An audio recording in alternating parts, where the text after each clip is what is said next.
Bugün sizlere sol ayaklı futbolcular vs sağ ayaklı futbolcular kadrolarını kapıştıracağız.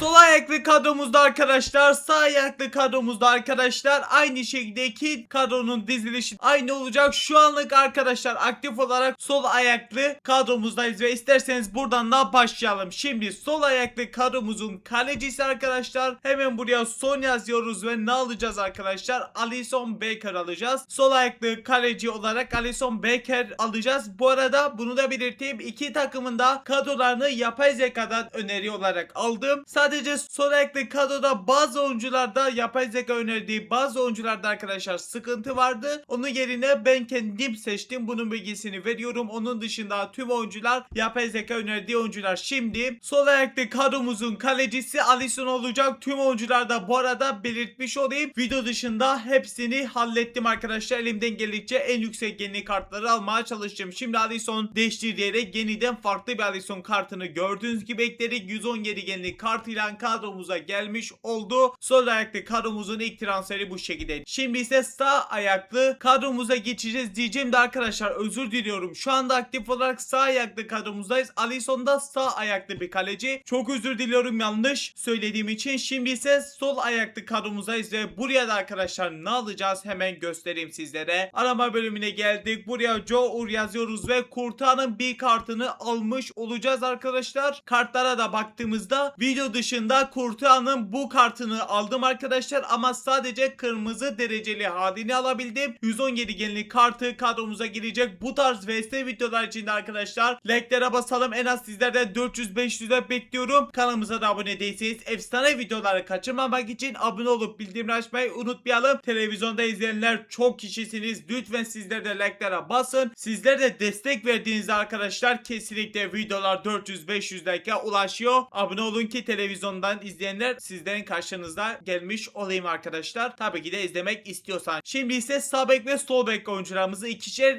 ilerlemeye başlayacağız şimdi. İlk öncelikle arkadaşlar sol kadromuzda arkadaşlar sağ bekimizde Arnold alacağız. Hemen buraya Arnold yazalım ve Arnold'un bir kartını almış olalım arkadaşlar. Kartlara baktığımızda bu şekilde. Video dışında bu kartını aldım. Turuncu Ali bu şekilde alınmış ve 110 üçgenli kartı kadromuza gelmiş olacak. Şimdi ise sağ ayaklı kadromuzun sol bekine Cancelo yazıyoruz ve Cancelo'nun bir kartını almış olacağız arkadaşlar. Cancelo'nun kartları bu şekilde. Ballon d'Or kartını aldım. Turuncu Ali ile birlikte ise 110 üçgenli kartı arkadaşlar kadromuza gelmiş olacak. Şimdi o zaman kadromuza geldiğimizde hemen hakem yerine arkadaşlar. İlk öncelikle Arnold'umuzu gördüğünüz gibi ekledik. Geri çıktığımızda ise arkadaşlar şimdi ise sol bekimizi ekleyeceğiz. Dediğim gibi bu oyuncuları yapay zeka önerdi. Bir kez daha belirtmiş olayım. Cancelo'muzu da eklediğimize göre arkadaşlar defans hattımız gittikçe güçleniyor. 95 kere olmuş oldu. Şimdi o zaman sol ayaklı futbolcularımızı alalım. Beklerimizi alalım. Pazara geldik hemen. Arama bölümüne de girdiğimizde ilk öncelikle sağ bekte arkadaşlar Cambiosa kartını oynatacağız. Sol ayaklı sağ bek kartı çok zor arkadaşlar. Oyunda resmen yok. Cambiosa'yı bulabildim. Çok nadirmiş sol ayaklı sağ bek oyuncu. Onu da fark etmiş oldum. Cambiosa arkadaşlar Turuncu ile kadromuza girecek sol bek kartı ama biz sağ bekte oynatabileceğiz. Gördüğünüz gibi sağ bek alternatif olarak açık. Cambiosa güzel oldu. Çok da gen düşüş yaşamadan, hatta hiç yaşamadan güzel bir sol ayaklı sağ bek bulmuş oldum. Şimdi o zaman Nandes yazıyoruz ve arkadaşlar buraya sol bekimize de sol ayaklı sol bek olarak da Hernandez'imizi alacağız. Hernandez'in de arkadaşlar hangi kartını almıştım, çıkmamış mı? Çıkmadı.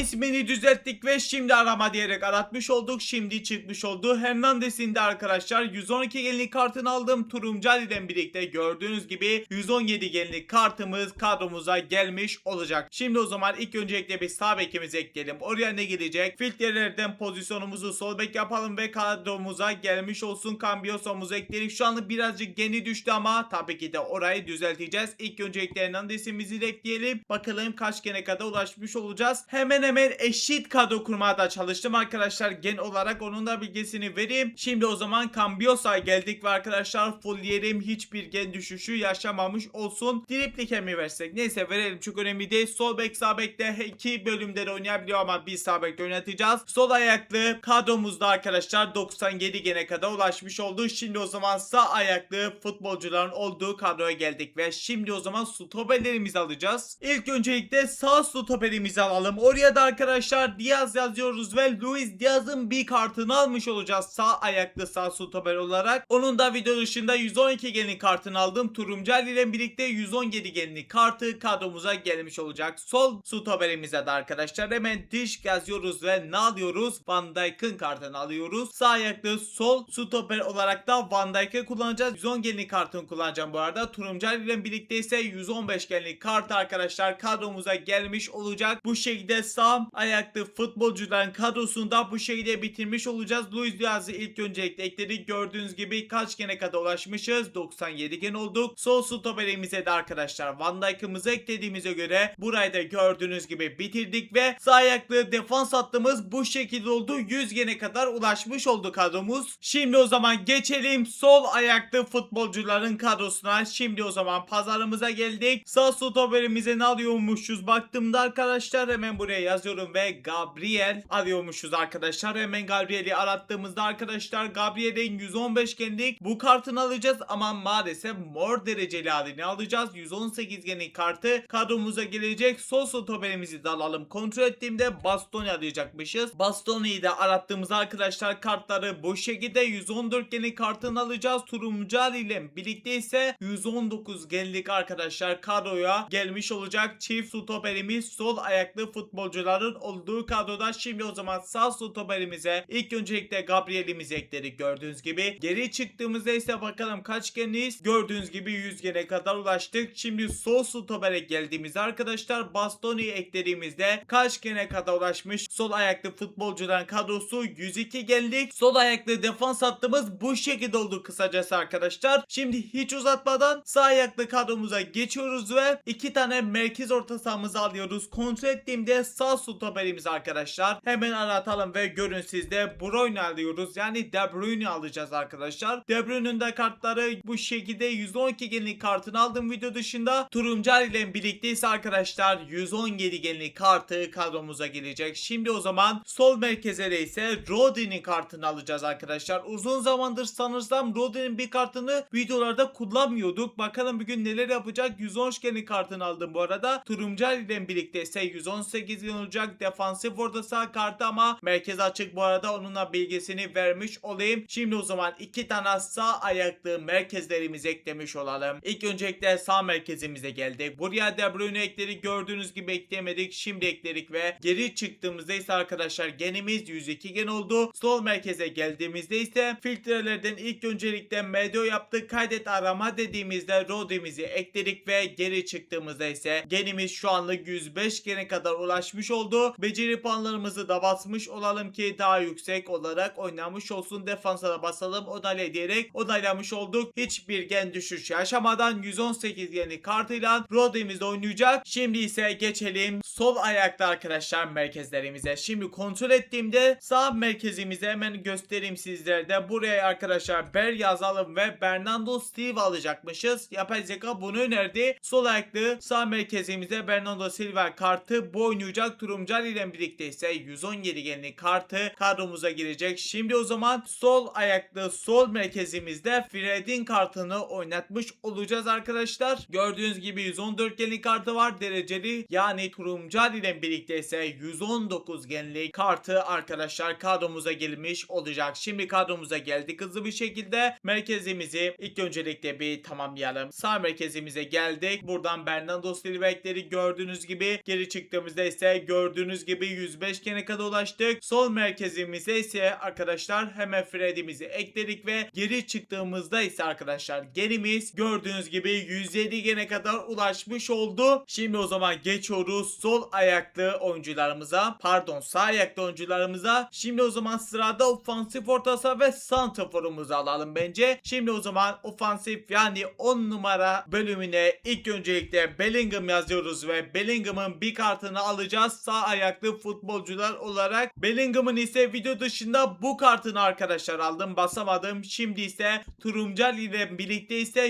118 genlik kartı arkadaşlar kadromuza girecek. Şimdi o zaman santrafora baktığımda Mbappe alacakmışız arkadaşlar. Alama diyerek de arattık ama Mbappe biraz genli düşük bir kartını almak zorunda kaldım. Bu kartları maalesef çok pahalı. Bunu da almak isteyince maalesef arkadaşlar sorun oluyor. Gördüğünüz gibi çok kişi pazara eklemiş. Ben bunu alırsam satmak çok zor olacak. O yüzden 109 genlik Utos kartını alacağız. Turumcal ile birlikte ise 114 genlik kartı arkadaşlar kadromuza gelecek ama Mbappe'dir. Şovunu yapacaktır kesinlikle. Ofansif orta sahaya geldiğimizde ise o zaman pozisyonu silelim ve Bellingham'ı gördüğünüz gibi eklemiş olalım. Bakalım arkadaşlar kaç gene kadar ulaşmış olduk? 108 gen olduk. Sağ ayaklı orta sattığımız kısacası bu şekilde oldu. Şimdi o zaman santraforumuzu da eklemiş olalım. Mbappe'yi bu şekilde ekledik ve geri çıktığımızda ise sağ ayaklı kadromuz 110 gene kadar ulaşmış oldu. Şimdi o zaman sol ayaklı kadromuza geçtik ve yine aynı şekilde ofansif orta saha ve santraforumuzu alacağız. Ofansif orta sahada bakıyorum ve arkadaşlar Odegaard'ı alacakmışız. Hemen Odegaard'ı aratmış olduk ve Odegaard'ın kartları bu şekilde. Ben video dışında bu kartını aldım. Turumcal ile birlikte ise 118 genlik kartı gelecek. Merkez orta saha kartı ama alternatif olarak gördüğünüz gibi ofansif orta saha açık. Şimdi o zaman santraforumuzu alalım. Oraya da arkadaşlar Erling Haaland oynayacak. Haaland'ın bu arada ben sol ayaklı diye bilmiyordum. Yapezege önerdiğine biraz şaşırdım aslında. Gerçekten bilmiyordum sol ayaklı olduğunu. Haaland'ın da bu kartını oynatacağız kadromuzda. Turumcal ile birlikte ise 116 genlik kadromuza gelmiş olsun. Şimdi o zaman kadromuza geldiğimizde arkadaşlar ofansif orta saha kısmına ilk öncelikle Odegaard'ımızı eklemiş olalım. Hızlı bir şekilde ekledik. Birazcık gen düşüş yaşayacak ama onu tabii ki de düzeltmiş olacağız. Hemen isterseniz de hızlı bir şekilde beceri puanlarımızı basmış olalım. İlk öncelikle böyle bu şekilde rastgele bastık. Çok önemli değil. Ofansif orta sahamız açıldı ve hiç gen düşüşü yaşamamış olacak. Sol ayaklı orta sattığımızda kısacası bu şekilde oldu. Şimdi o zaman Lewandowski yerine de arkadaşlar pozisyonunu silelim ve Haaland'ımızı gördüğünüz gibi eklemiş olalım ve sol ayaklı futbolcuların olduğu kadroda kısacası 113 gene kadar ulaşmış oldu. Şimdi o zaman sağ kanat ve sol kanatımızı alalım ve sağ ayaklı kadromuzu bitirmiş olalım. Sağ kanatımızı arkadaşlar ne alacağız kontrol ettiğimde şimdi arkadaşlar Yapezeke önerdiği kartlara baktığımızda sağ ayaklı sağ kanat olarak Muhammed Salah önerdi ama maalesef ben onu kontrol etmeyi unuttum. Salah arkadaşlar sol ayaklıymış. Yani Yapezeke yanlış önermiş arkadaşlar. Çok kötü oldu ve bu hesaplara gördüğünüz gibi coins full limitini aşmışız. Yani 72 milyon kalmış. Gördüğünüz gibi Yapezeke maalesef yanlış önermiş. Keşke kontrol etseydim. Güvenmiştim Yapezeka'ya. Sol ayaklı oyuncu sağ kanatta kullanamayız. Öncelikle bir sol kanatımızı alalım o zaman arkadaşlar. Sol kanatımızda sağ ayaklı olarak Vinicius Junior önerilmişti. Biz de onu alalım. Vinicius Junior zaten sağ ayaklı. Yine bir kontrol edelim. Şimdi güvenli isim gelmedi. Zaten gördüğünüz gibi sağ ayaklı. Video dışında da arkadaşlar 113 genlik kartını aldım. Turumcal ile birlikte 118 genlik kartı gelecek. Şimdi oyuncular bölümüne geldiğimizde tüm kartları zaten sizlere gösterdim. Muhammed Salah satar mıyız hızlı bir şekilde? Bakacağım arkadaşlar satarız ama çok az fiyata isteniyor ya. Ben bunu 884'te satmam lazım. Çok aşırı zarar yapmamam için. O yüzden arkadaşlar biz 850 milyona ekliyorum arkadaşlar. Biraz bekleyeceğim. Salah'tan gelen coins'ten sağ ayaklı bir sağ kanat alacağız. İlk öncelikle hemen biz Vinicius Junior'ımızı kadromuza ekleyelim ve gerisine bakmış olacağız. Yedeklerde bu arada Ekitike falan var. Bu sol kanatta belki oynar. Bakalım oynuyor mu? Oynamıyormuş arkadaşlar. Mbappe sol kanatta oynayabiliyor mu? Ona bir kontrol edelim arkadaşlar. Belki bir umut oynar. Pardon sağ kanatta oynayabilen bir oyuncu lazım bize. Bu da sol kanatta oynayabiliyor. O yüzden sıkıntı maalesef Salah satılması lazım. Neyse o satılır diye düşünüyorum arkadaşlar. O sırada biz de Vinicius Junior'ımızı ekleyeceğiz. Burada Doué var ama arkadaşlar sağ kanat mı? Bakalım sağ ayaklı sağ kanat ama arkadaşlar yani bize dereceli oyuncular daha mantıklı. Dediğim gibi bir Salah'ı ben bekleyeceğim. Vinicius Junior'ımızı eklemiş olduk. Gördüğünüz gibi 113 gene kadar ulaştık. Şu anlık kadromuz bu şekilde duruyor. Şimdi o zaman sol ayaklı kadromuzu da bitirmiş olalım. Sağ kanatımız arkadaşlar ne alacağız? Lionel Messi'mizi alacağız. Hemen buraya Messi yazıyoruz ve arama diyerek aratmış olduk. Messi'mizin de arkadaşlar maalesef bu iki kartını alamadım. 109 genlik kartını alacağız. Turumcal ile birlikte 114 genlik kartı gelecek ama eski bir kart olduğu için 2 gen düşüş yaşayacak. Onun bilgisini vermiş olayım. Şimdi o zaman sol kanatımıza da Raphinha almış olacağız. Arama diyerek de aratmış olduk ve kartlara baktığımızda ne oldu? Şimdi düzelttim. yükselttik ve şimdi arkadaşlar Raphinha'nın bu şekilde kartları var. Raphinha'yı almamışım arkadaşlar. O yüzden birlikte alacağız. Bu karta baktığımızda Turumcali olsa hani 850 milyon coins mevzi etmiyor. O yüzden Ballon d'Or kartına baktığımızda Turumcali var. O yüzden 183 milyona. Gördüğünüz gibi birlikte almış olduk kartımızı. Hızlı bir şekilde de gelmiş oldu. Hemen o zaman sağ kanat kartı ama sol kanat illaki açıktır. Kontrol etmedim. İnşallah açıktır. Yani riske girmiş olduk bir yanı. Şimdi neyse Messi'miz ekleri gördüğünüz gibi 114 gen olduk ama becerileri basacağız. Raphinha'yı da eklerimizde ekleyemedik. Hemen şimdi ekleyelim ve 116 gene kadar ulaşmış olduk. Beceri puan bastığımızda belki de 110 geri gende olabiliriz. Şimdi şuta verelim. Şut önemli. Dribble'e bir tane bir de gölge santrafor olarak verdik. %99 gen artışıyla Messi'miz birazcık gen düşüş yaşadı. Yapacak bir şeyimiz yok. 117 gen olduk. Bu arada Raphinha'mızı da eklerimizde arkadaşlar becerilerini basalım ve %100 gen artışıyla hiçbir gen düşüşü yaşamadan sol kanatta oynamış olacak ve sol ayaklı futbolcularla 118 genlik kadro olmuş oldu arkadaşlar. Ben 116 gen falan oluruz diye düşünmüştüm. Şimdi o zaman Muhammed Salah satıldı mı ona bakalım. Lütfen satılmış olsun. Pazara geldiğimizde hala satılmadı mı? Gerçekten mi ya? Maalesef satılmamış. O zaman yapacak bir şeyimiz yok. Biraz zarar yapacağım. Sorun yok. 820 milyona sattım. Ben bir arkadaşlar sağ kanatta oynayabilen sağ ayaklı bir futbolcu bakayım. Fiyatımız uygun arkadaşlar. Sağ ayaklı sağ kanat olarak bir de alternatif olarak da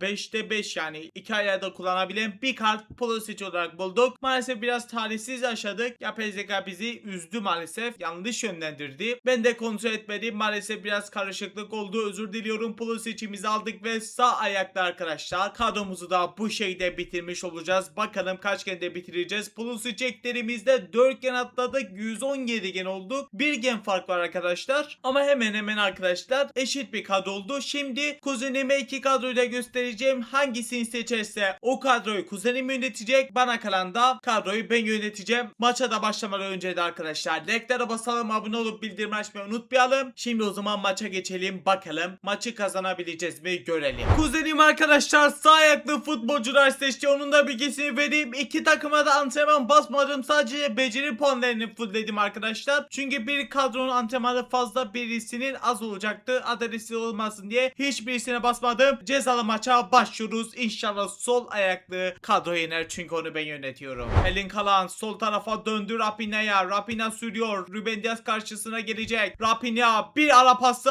Fred'e geçti. Fred vuracak. Fred vurdu. Allah'ım. O nasıl kötü bir şut. Ters ayağıyla vurdu ama o nasıl bir kötü şut. Çok da banmamıştı. Pulisic verdi Mbappe'ye. Mbappe sağ tarafta 2 kişiler. Verdi şimdi Bellingham, sanırsam Bellingham'daymış. Bastoni alman lazım. Biraz geriye döndüler. Rodri şimdi ortaya doğru ama orada müdahalemiz olmadı. De Bruyne karşı karşıyaydı. Savunmamıza çarptı. Şimdi kontratakteyiz. Odegaard sürüyor topu. Odegaard sola doğru döndük. Raphinha tek de bıraktı Haaland'a. Haaland topuyla olmadı ama pasını verebildi. Neyse aradan görür müyüz? Messi ile kaldı. Messi bir çalıp verdi Odegaard'a. Odegaard Haaland'ı gördü. Haaland kontrol yapamadı. Bizde kalır mı kaldı? Bernardo Silva 90. 34'te sol ayaklı futbolcular 1-0 öne geçti. Orada bir karambol. Bernardo Silva duraksadı ve tam 90 attı ve durumu 1-0 yaptık. Ceza çekeceğim. O yüzden yermem lazım. Elin kalan şimdi verdi sağa doğru. Tekte Messi gördü Bernardo Silva'yı. Bernardo Silva pasını veremedi. Pas yani şut pas. Kararsız kaldım ve çok kararsız kaldığım için de %100 gol şansını kaçırdık maalesef. Şimdi elin kanat vurman lazım da çok kötü bir orta geldi. Haaland yine vurdu ama Alisson korner olsun oldu. Çok güzel ama maçı bitirdi. Bellingham uzaktan denedi kurta. Güzelsin oğlum, güzel güzel. Kornerden de kurtulsak güzel olacaktır. Orta geldi De Bruyne'den arka direğe doğru Raphinha karşıladı. Roveşeta vole karışımda bir şut geldi ama sanırsam korner, aynen öyle. Şimdi bir farklı taraftan korner. De Bruyne'ini kullanacak. Orta güzel yere değil. Raphinha çok kötü. Az daha gol yeme şansı olacaktı. Taç bizim mi? Taç bizim, güzel. Lionel Messi Van Dijk karşıladı bir fake. Messi çok iyisi oğlum. Verdik pasını. Odegaard arka direğe yükseltti. Raphinha vuramadı ama Odegaard yeniden alman lazım direkt. Mbappe'yle geliyorlar. Mbappe sürüyor. Gabriel müthişsin oğlum. Çok güzel bir pozisyon aldı ama pas hatası geldi. Rodri verdi pasını şimdi Mbappe. Gabriel yine geçit vermedi. Bernardo Silva verdi Cambiosa'ya. Cambios orta Haaland'a. Haaland bıraktı ama yine pas hatası yaptık. Rodri Van Dijk. Van Dijk kime? De Bruyne. De Bruyne sağa doğru döndü Pulisic'e. Tekte gördü Vinny ama Bastoni dokundu. Bellingham'da kaldı. Bellingham Bellingham çaprazdan sert şut Kurtuğa. Kurtuğa sonrasında Hernandez uzaklaştırdı. Fred'den de bir uzun pas olmadı. Yerden geldi ama bizde kaldı. Haaland yapma be oğlum. Messi gidiyor. Messi'den bir çalım daha. Messi 2-0. İyice rahatladık. Lionel Messi önünü iyi boşalttı ve çok güzel bir plaseyle durumu 2-0 yaptık. Sol ayaklılar farkı 2'ye çıkardı. Mbappe zorluyor Gabriel'i ama yine Gabriel geçirtmedi. Kurta aldı. Uzun eliyle uzun oynayacak ve maçımızı kazandık. Ceza meza yok bugün. İstatistiklerimizde gördüğünüz gibi bu şekilde olmuş. Like'lara da basalım. Abone olup bildirimleri açmayı unutmayalım. Ben de bugünü bu kadar. Ekrana 2 video bıraktım. Onları da izlemediyseniz bence izleyin. Ben de bugünü bu kadar. Kendinize çok çok iyi bakın. Allah'a emanet. Görüşürüz. Bay bay.